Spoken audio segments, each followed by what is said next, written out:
His race will be interesting because he can try to come back. Saja tersaji di atas aspal basah Moto3 2026. Di tengah badai kecelakaan yang membuat belasan pembalap top Eropa bertumbangan layaknya guguran daun, pembalap ajaib asal Indonesia, Veda Ega Pratama, sukses mengobrak-abrik dominasi dunia dengan aksi balap yang super brutal sekaligus sangat cerdas. Bagaimana mungkin seorang anak baru yang diremehkan rival tetangga sebelah justru sukses menjinakkan sirkuit paling kejam di Eropa ini hingga finish di posisi keempat? Bahkan aksinya yang gila dan di luar nalar ini sampai membuat legenda hidup Valentino Rossi angkat bicara. Sementara bos-bos besar KTM, Ducati, hingga tim Aspar dibuat melongo tak percaya. Wah, wah, wah. Siapkan jantung kalian karena kita akan bedah habis semua rahasia, kronologi kecelakaan beruntun, hingga tamparan keras Veda untuk rival yang sombong. Simak informasi lengkapnya sebagai berikut. Sebelumnya, mohon subscribe channel ini dulu supaya gak ketinggalan info bola terbaru. Bikin gempar Le Mans, Veda Ega sukses lolos dari crash besar Prancis. Valentino Rossi dan bos Ducati KTM langsung angkat bicara. Dia monster cerdas. Benarkah demikian? Simak hingga selesai. Dunia balap motor kelas dunia dibuat gempar. Sirkuit legendaris Le Mans, Prancis baru saja menjadi saksi bisu lahirnya calon legenda baru dari Asia. Hari Minggu kemarin, di bawah langit Eropa yang gelap, dingin, dan diguyur hujan, sebuah drama kolosal tersaji di atas aspal basah Moto3 Prancis 2026. Balapan yang awalnya diprediksi biasa saja berubah menjadi ajang pembantaian taktis. Puluhan pembalap top Eropa bertumbangan layaknya guguran daun di musim gugur. Namun, di tengah kekacauan, badai kecelakaan dan hancurnya mental para pembalap papan atas, ada satu nama pemuda ajaib asal Indonesia yang tampil dingin, brutal, sekaligus sangat jenius. Siapa lagi? Bukanlah sang baby alien baru, Veda Ega Pratama. Bagaimana mungkin seorang pembalap rookie, anak baru yang baru pertama kali merasakan kerasnya sirkuit Le Mans yang terkenal kejam dan penuh jebakan, bisa mengobrak-abrik dominasi pembalap-pembalap Eropa? Bahkan bos-bos besar dari pabrikan raksasa seperti KTM, Ducati, hingga tim legendaris Aspar dibuat melongo menyaksikan keliaran pemuda usia 17 tahun ini.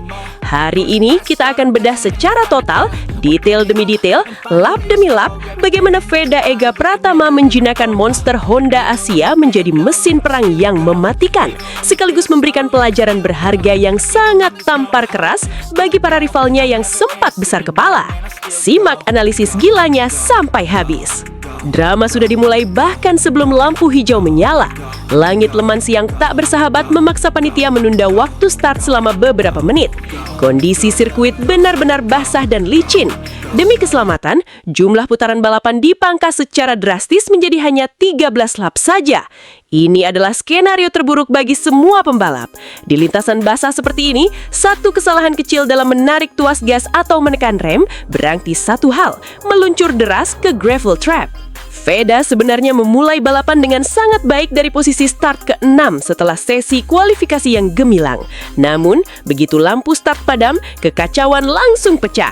Di tikungan-tikungan awal, lintasan licin langsung memakan korban. Brian Uriarte dan David Muñoz langsung tersungkur mencium aspal dingin Le Mans di tikungan yang berbeda. Veda yang terjebak di tengah kerumunan padat harus bermain ekstra hati-hati untuk menghindari tabrakan beruntun.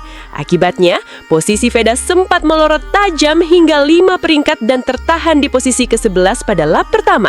Bahkan, seiring berjalannya balapan, Veda sempat terdorong lebih jauh hingga ke posisi ke-14. Tapi disinilah letak mental baja seorang Veda. Bukannya panik melihat motor-motor bergelimpangan di sekitarnya, termasuk jatuhnya Casey O'Gorman di lap kedua, lalu disusul ambruknya Valentin Perone di tikungan ketiga, serta tersungkurnya Joel Kelso dan Nicola Carraro. Veda justru menunjukkan ketenangan luar biasa. Di saat pembalap lain gemetar menghadapi licinnya aspal, Veda justru menolak untuk mengerem di tempat-tempat yang biasanya dihindari. Ketika balapan baru memasuki lap keempat, Veda mulai merangkak naik secara eksponensial. Dari posisi ke-14, Veda melesat ke posisi 9, lalu naik lagi ke posisi 8. Veda terus memanfaatkan momentum jatuhnya Alvaro Carpe dan senggolan dramatis yang dialami Marco Morelli di tikungan ke-13. Hanya dalam waktu singkat, tepatnya pada lap kelima, Veda sudah bercokol di posisi kelima. Dan 1 lap kemudian, di lap keenam, Veda berhasil merebut posisi keempat. Di depannya kini hanya ada Matteo Bertele yang menduduki zona podium ketiga. Sementara itu, rival beratnya dari Red Bull Rookies Cup Brian Uriarte yang sempat bergabung kembali ke balapan, lagi-lagi harus menelan pil pahit setelah kembali mengalami kecelakaan hebat di tikungan ketiga pada lap ke-6. Menyusul kemudian crash yang dialami Jesus Rios, Scott Ogden, dan Rico Salmela. Total belasan pembalap bertumbangan, namun Veda tetap berdiri kokoh, konsisten, dan terus menempel ketat Bertele dengan selisih waktu yang sempat menyusut hingga 1,6 detik. Memasuki beberapa lap terakhir, Veda menunjukkan kedewasaan balap yang luar biasa. Banyak penonton yang berharap Veda akan melakukan manuver gila dan nekat demi merebut podium ketiga dari tangan Bertele. Namun Veda berpikir jauh ke depan. Sirkuit yang basah, sisa lap yang sedikit, serta ancaman dari Joel Esteban di posisi kelima menjadikan Veda mengambil keputusan yang sangat taktis.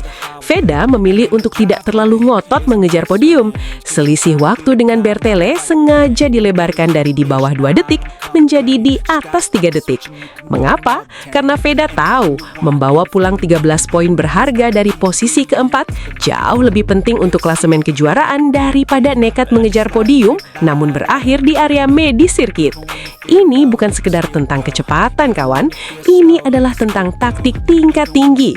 Veda akhirnya menyentuh garis finish di posisi keempat dengan aman. Di belakang sang pemenang, Maximo Quiles, Adrian Fernandez di posisi kedua, dan Matteo Bertele di posisi ketiga. Nah, sekarang mari kita bicara soal rival tetangga sebelah kita, Hakim Danis. Ya, kalian tidak salah dengar. Sebelum balapan akhir pekan ini dimulai, pembalap yang satu ini luar biasa sombongnya. Dengan sangat percaya diri, dia pamer pengalaman masa lalunya di sirkuit Le Mans. Dia sesumbar di media bahwa dia sangat memahami karakter sirkuit ini, tahu betul celah-celahnya, dan dengan pongah mengklaim bahwa podium Le Mans sudah pasti ada di tangannya. Dia seolah-olah meremehkan pembalap lain, terutama Veda yang dia anggap sebagai bocah bau kencur atau anak baru di sirkuit legendaris Prancis ini. Tapi, apa yang terjadi di hari balapan? Hukum alam langsung bekerja secara instan. Hei, Hakim Danis, mana podium yang kamu janjikan itu? Mana pengalaman masa lalu yang kamu banggakan setinggi langit itu? Pada kenyataannya, sepanjang balapan, kamu justru terseok-seok di barisan belakang, kebingungan mencari kecepatan, dan akhirnya harus puas finish di posisi ke-10.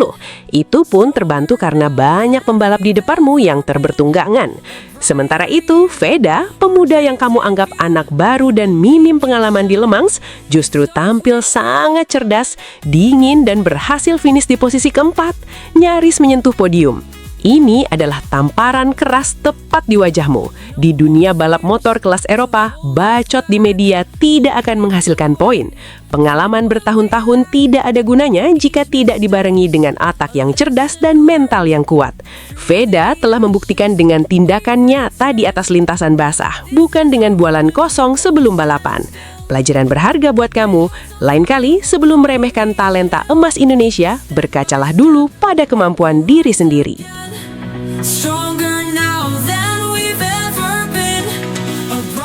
Kejeniusan Veda di GP Prancis kali ini tidak hanya membuat penonton Indonesia bangga, tapi juga sukses membuat mata para petinggi MotoGP terbelalak. Tidak tanggung-tanggung, legenda hidup MotoGP, sang pemilik nomor 46, Valentino Rossi, secara jujur memberikan pengakuan yang sangat luar biasa. Valentino Rossi berkata, dia adalah pembalap muda baru yang mempunyai ciri khas mengejutkan dari pembalap Moto3 lainnya. Saya sangat terkesan melihat Veda tampil hari ini dan berhasil mendapatkan posisi keempat.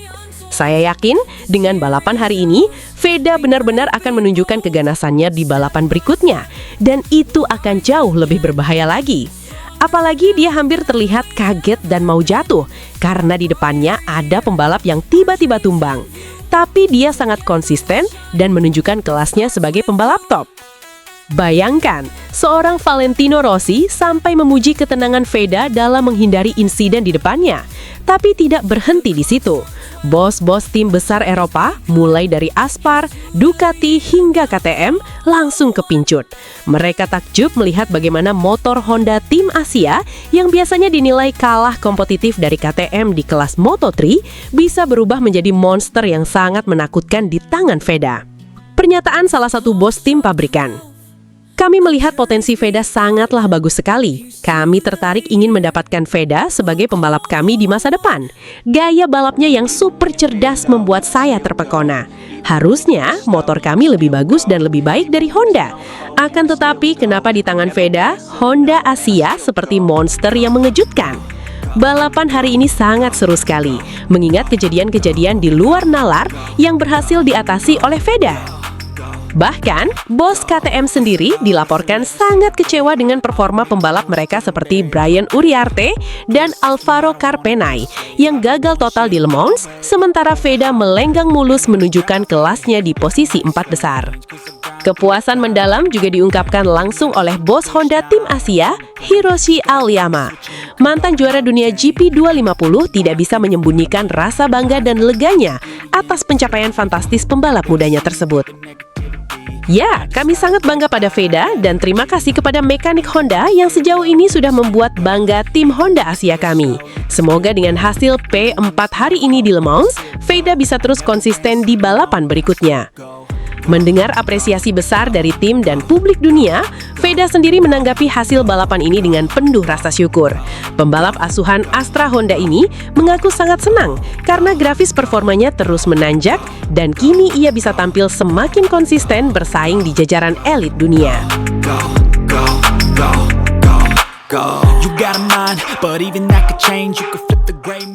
Dengan tambahan 13 poin dari GP Prancis, Veda kini kokoh berada di posisi ke-6 klasemen sementara Moto3 2026 dengan total 37 poin. Sebagai seorang rookie, pencapaian ini benar-benar gila dan di luar nalar. Mari kita terus berikan dukungan penuh dan doa terbaik untuk perjuangan Veda Ega Pratama di seri-seri berikutnya. Kibarkan merah putih di puncak dunia. Bagaimana pendapat kalian tentang performa gila Veda di Le Mans kemarin? Tulis opini cerdas kalian di kolom komentar di bawah. Jangan lupa untuk klik suka, bagikan video ini ke seluruh pecinta otomotif, dan aktifkan lonceng notifikasi agar kalian tidak ketinggalan berita balap paling panas lainnya. Sampai jumpa di video berikutnya, dan salam gaspol!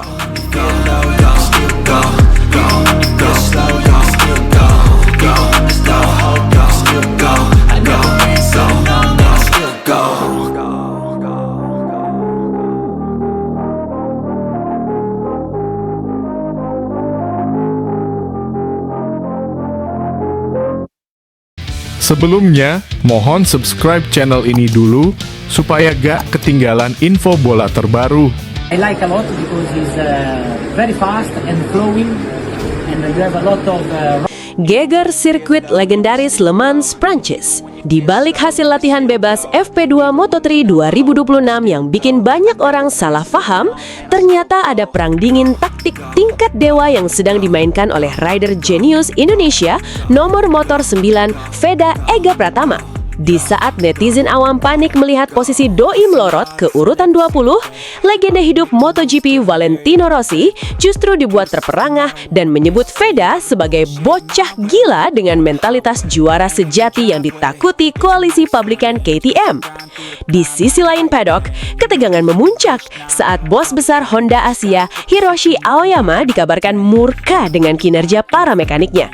Namun yang paling bikin heboh, para rival yang kemarin sok jago, terbasut rival bebuyutan dari Malaysia, Hakim Danish, tiba-tiba tumbang tak berdaya dihantam kerasnya aspal Le Mans. Wah wah wah, ada rahasia besar apa di balik taktik simpan tenaga milik Veda Ega Pratama? Dan bagaimana kejeniusan doi membungkam mulut besar para rival yang kini justru terpuruk di posisi buncit? Simak informasi lengkapnya sebagai berikut. Sebelumnya, mohon subscribe channel ini dulu supaya gak ketinggalan info bola terbaru. Rossi sebut Veda Ega bocah gila. Bos Honda Asia malah ngamuk ke mekanik di GP Le Mans. Ada apa? Benarkah demikian? Simak hingga selesai. Ada yang bilang sirkuit Le Mans di Prancis itu angker buat pembalap Asia. Tapi buat bocah ajaib asal Gunung Kidul, Yogyakarta, aturan itu kayaknya nggak berlaku. Ya, siapa lagi kalau bukan Veda Ega Pratama, rider jenius dengan nomor motor 9 yang bernaung di bawah bendera Honda Tim Asia. Jagat balap Moto3 tiba-tiba diguncang drama luar biasa. Banyak netizen awam yang panik dan langsung mencibir begitu melihat hasil latihan bebas kedua atau FP2 kemarin. Bagaimana tidak, Doi melorot ke posisi 20. Tapi tunggu dulu, jangan cepat mengambil kesimpulan kalau kalian belum paham taktik balap kelas Eropa. Di balik layar sirkuit Le Mans ternyata sedang terjadi perang urat saraf yang sangat dingin. Ada taktik dewa yang sengaja dimainkan oleh kubu Honda Asia sampai-sampai membuat legenda hidup MotoGP Valentino Rossi tercengang keheranan. Rossi bahkan sampai blak-blakan bilang kalau Doi adalah bocah gila dengan mentalitas juara sejati yang sanggup mengobrak-abrik dominasi pabrikan KTM yang secara performa jauh di atas kertas. Sementara di sisi lain pedok, ketegangan memuncak. Bos besar Honda Asia, Hiroshi Aoyama, dikabarkan murka besar kepada jajaran mekaniknya karena penurunan posisi ini. Dan yang paling bikin geleng-geleng kepala, para rival yang kemarin sok jago dan sempat jemawa di sesi latihan awal, tiba-tiba bertumbangan satu persatu dihantam kerasnya aspal sirkuit Prancis. Termasuk rival bebuyutan asal Malaysia, Hakim Danish, yang akhirnya harus menelan ludah sendiri dan tersungkur di posisi buncit. Bagaimana detail pertempuran taktis ini sebenarnya? Kenapa posisi 20 di FP2 itu justru menjadi tanda bahaya besar bagi para rival Veda di sesi Q2 nanti? Mari kita bedah rinciannya satu persatu, detail demi detail, tanpa ada yang ditutup-tutupi. Mari kita buka lembaran data dan fakta yang terjadi di sirkuit Le Mans sejak hari pertama. Jangan sampai kita tertipu oleh hasil luarnya saja. Mari kita bedah. 1. Sesi FP1, Free Practice 1, peletakan batu pertama yang solid. Pada hari Jumat siang, Veda Ega Pratama turun ke lintasan dengan misi utama memahami karakter aspal Le Mans yang terkenal licin, dingin, dan cepat berubah suhunya. Data catatan waktu, Veda berhasil mencatatkan waktu terbaik 1 menit 41,791 detik. Hasil ini langsung menempatkan Doi di posisi ke-11. Analisis mendalam. Sebagai pembalap debutan yang baru pertama kali mencicipi motor Moto3 berspesifikasi penuh di trek ini, meskipun Doi punya modal pengalaman saat berlaga di Red Bull Rookies Cup 2024, posisi ke-11 adalah modal awal yang sangat kuat. Doi tidak bernafsu memburu waktu tercepat, melainkan fokus mencari titik pengereman atau breaking point yang pas di tikungan-tikungan cepat Le Mans. Di sesi ini, Hakim Danish memang sedikit unggul tipis di urutan ke-7 dengan selisih waktu hanya sekitar 141 milidetik dari Veda. Tapi ingat, ini baru pemanasan. 2. Sesi praktis atau PR. Tiket emas langsung ke Q2 diamankan. Sesi praktis pada malam harinya menjadi panggung pembuktian sesungguhnya. Sesi ini adalah penentu mutlak siapa saja rider yang harus bersusah payah merangkak dari kualifikasi 1 atau Q1 dan siapa saja yang berhak langsung lolos otomatis ke Q2. Data catatan waktu luar biasa. Veda Ega Pratama mempertajam catatan waktunya secara drastis menjadi 1 menit 40,779 detik. Lonjakan waktu hampir 1 detik penuh ini sukses mengunci posisi ke-9 untuk Doi. Analisis mendalam.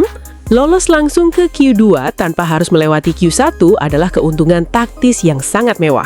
Di kelas Moto3 yang super kompetitif, lolos langsung ke Q2 berarti Doi tidak perlu membuang-buang jatah ban baru, tidak perlu memeras performa mesin lebih awal, dan yang paling penting, terhindar dari resiko senggolan atau crash di sesi Q1 yang terkenal sangat padat dan kacau.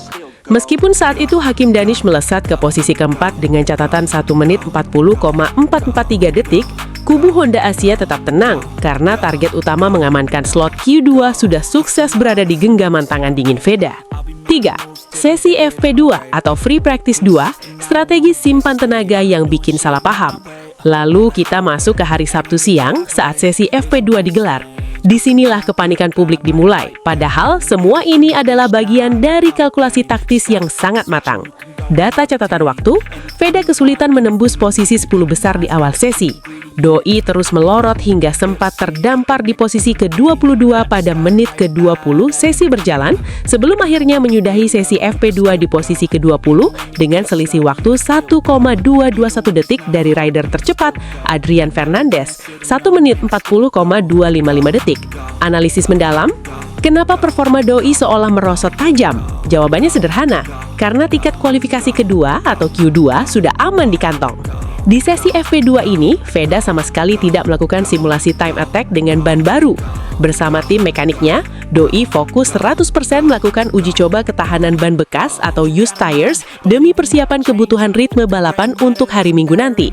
Di saat pembalap lain memeras habis mesinnya hanya untuk sekedar pamer catatan waktu di sesi latihan bebas yang tidak berpengaruh pada posisi start, Veda dengan cerdas memilih untuk menyimpan tenaga dan menjaga mesinnya tetap segar. Ini teknik kelas tinggi, loh, yang sering digunakan oleh para pembalap veteran Eropa. The clock struck 12, a New Year's light, a chance to dream, to reach new heights. Meskipun penurunan ke posisi 20 di FP2 adalah bagian dari strategi pengujian motor, atmosfer di dalam garasi Honda Tim Asia sempat memanas. Ada tuntutan harga diri yang sangat tinggi di sana. Bos Honda Asia ngamuk, Hiroshi Aoyama tuntut profesionalitas. Mantan juara dunia sekaligus manajer tim Honda Tim Asia, Hiroshi Aoyama, rupanya tidak mau melihat nama besar Honda dan nama besar Veda Ega terlihat loyo di papan bawah apapun alasannya. Doi langsung memberikan teguran keras dan instruksi tegas kepada para mekanik di paddock. Kali ini saya sedikit kecewa dengan kinerja para mekanik Honda. Kemarin di FP1 kita di posisi 11, lalu di sesi praktis meningkat ke posisi 9. Tapi kenapa sekarang di FP2 justru merosot tajam ke posisi 20? Oke, kita memang boleh sedikit santai karena tiket langsung ke Q2 sudah aman di tangan kita. Tapi jangan sekali-kali meremehkan situasi seperti ini. Ini menyangkut nama besar Veda dan nama besar pabrikan Honda di kancah dunia. Kita harus tunjukkan bahwa Honda ini mampu bersaing di barisan depan, dan Veda harus bangga dengan motor yang kami berikan. Saya tidak mau melihat hal seperti ini lagi terjadi di sesi Q2 nanti. Kita harus bangkit, meningkatkan performa, dan target wajib kita adalah merebut posisi start untuk bertarung memperebutkan podium di 5 besar. Pernyataan keras dari sang bos ini menunjukkan betapa besarnya ekspektasi tim terhadap bakat emas yang dimiliki oleh Veda. Mereka sadar bahwa motor nomor 9 ini punya potensi yang luar biasa besar untuk mengacaukan dominasi tim-tim Eropa. Namun, di saat garasi Honda sedang memanas, sebuah pengakuan mengejutkan justru datang dari legenda hidup terbesar di MotoGP sepanjang sejarah, Valentino Rossi. The Doctor yang memantau jalannya sesi latihan di Le Mans dibuat terperangah dengan bagaimana cara pembalap muda Indonesia ini mengendarai motornya. Rossi langsung memberikan pujian setinggi langit yang sangat jarang Doi berikan kepada pembalap debutan. Pujian berkelas sang legenda. Ini bocah gila lama-lama. Konsisten banget penampilannya di sirkuit Le Mans hari ini. Padahal kita semua tahu Doi saat ini memegang motor sekelas Honda. Tapi Doi bisa dengan berani menyaingi performa KTM yang di atas kertas jelas-jelas jauh lebih unggul di kelas Moto3 saat ini. Tapi disinilah letak keistimewaannya. Itulah yang namanya mentalitas juara sejati. Doi dengan cepat mempelajari tikungan-tikungan sulit yang mungkin bagi sebagian besar pembalap lain dianggap terlalu susah dan tidak mungkin bisa dilewati dengan cepat. Tapi hari ini, Veda menunjukkan kelasnya yang sesungguhnya di sesi latihan Le Mans. Meskipun kali ini posisinya terlihat menurun di urutan ke-20 di FP2, saya sangat yakin dan percaya diri bahwa bocah ini akan menunjukkan kejutan besar bagi para rivalnya hari Minggu nanti. Terutama bagi skuad KTM. Bakal susah urusannya kalau mereka sudah harus berhadapan langsung dengan Veda di lintasan balap. Saya harap Doi terus menunjukkan kecerdasan taktis seperti ini dimanapun Doi berada. Kalau legenda sebesar Valentino Rossi saja sudah mengakui bahwa Veda punya kecerdasan taktis yang luar biasa, maka para kritikus di luar sana sebaiknya diam dan perhatikan bagaimana sang maestro muda ini bekerja. Sekarang, mari kita bicara soal rivalitas panas yang sesungguhnya di atas aspal Le Mans. Akhir pekan ini, sirkuit Prancis benar-benar kejam. Trek yang licin sukses membuat banyak pembalap bertumbangan. Dan lucunya, banyak dari mereka yang selama ini dianggap sok jago, selalu sesumbar di depan media dan berlagak seperti raja jalanan, justru berakhir tragis mencium aspal dan tersungkur di atas tumpukan gravel. Dan tentu saja kita tidak bisa melewatkan rival tetangga sebelah kita, si Hakim Danish. Pembalap asal Malaysia itu mungkin sempat tersenyum lebar dan besar kepala saat melihat catatan waktunya berada di posisi keempat pada sesi praktis hari Jumat. Pendukungnya mungkin langsung jemawa, berpesta pora di media sosial, dan merasa seolah-olah trofi juara sudah berada di tangan mereka sambil meremehkan Veda yang berada di posisi ke-9. Tapi, apa yang terjadi begitu sesi FP2 hari Sabtu bergulir? Kenyataan pahit langsung menghentam wajah mereka dengan sangat keras. Di saat Veda Ega Pratama dengan tenang dan cerdas fokus menguji setup motor untuk jangka panjang, Hakim Danish justru panik, kehilangan arah hingga akhirnya melorot drastis tanpa daya dan terpuruk di posisi ke-22. Inilah balasan instan yang sangat telak untuk kalian yang terlalu cepat sombong sebelum bendera finish dikibarkan. Balapan kelas dunia itu bukan cuma tentang siapa yang bisa mencetak satu putaran tercepat di sesi latihan yang tidak berarti, tapi tentang siapa yang punya taktik cerdas, mental baja, dan tetap berdiri kokoh di atas motor saat tekanan memuncak. Di saat rival sibuk melakukan kesalahan konyol dan kebingungan mencari pengaturan motor yang pas, Veda Ega Pratama justru tersenyum puas di balik helmnya. Doi membuktikan bahwa kualitas pembalap Indonesia itu berada di level yang jauh berbeda.